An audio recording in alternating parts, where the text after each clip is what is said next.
Also exactly. okay. It's Yes. nice. And it's always nice to see one of your colleagues. Yes.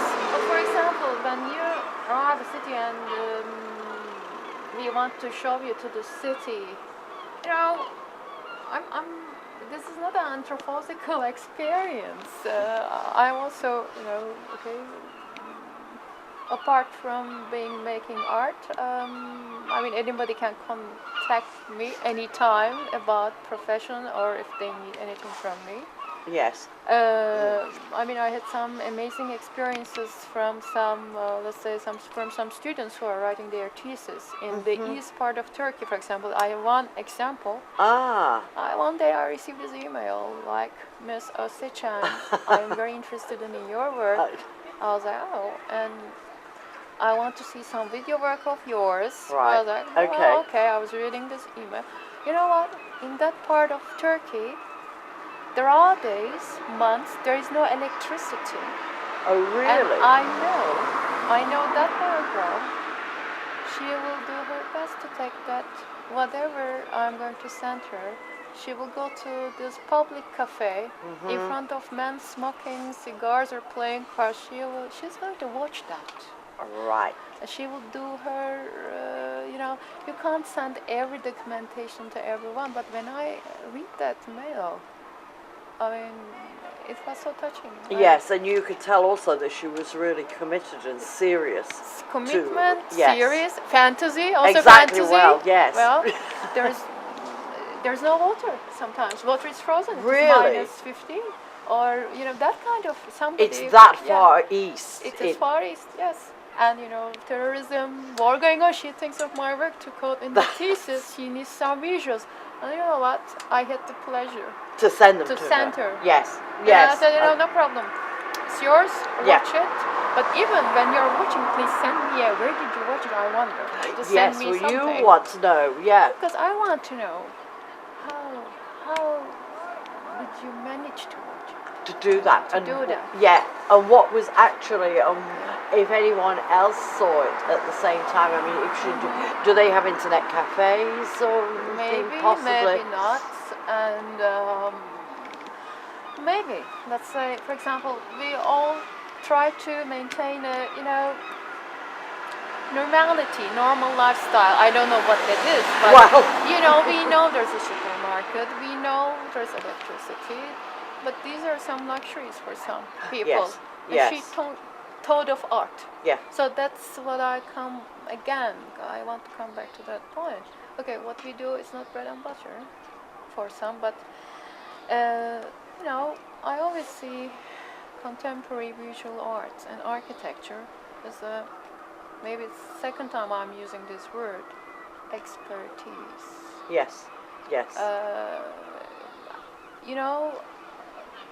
Person doesn't need to go to a university even.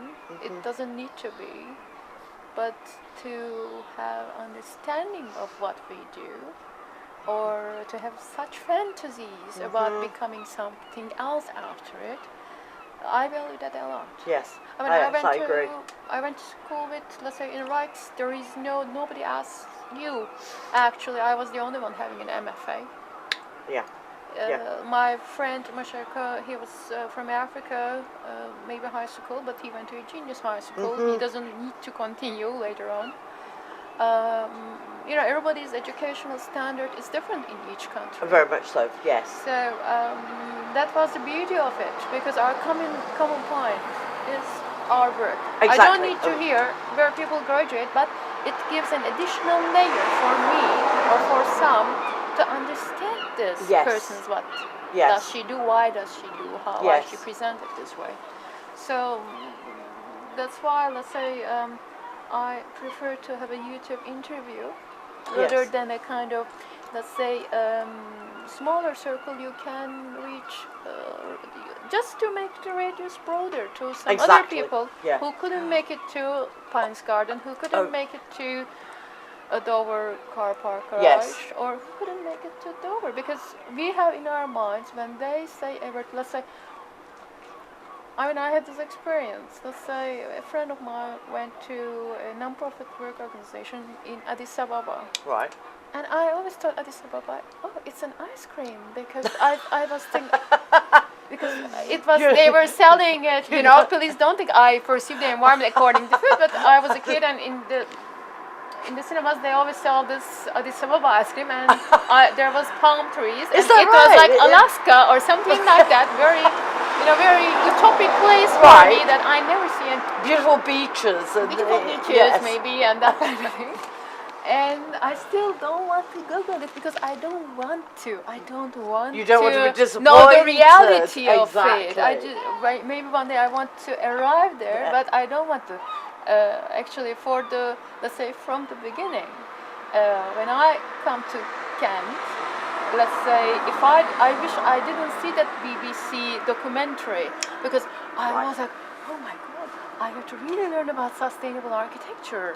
I have to learn more about it so that I can prove that this is not sustainable architecture enough, kind of. Or when we are making things sustainable, actually, aren't we mixing a lot of things together sometimes? Yes. And also the sustainable architecture, ecology, or, you know, people sometimes when they are doing right, they're also doing harm. I agree with you. And also at this period, this particular period of time, even several years ago in England, I think sustainability and, you know, considering environmental issues has become very much sort of a fashionable thing to be involved with. Yeah.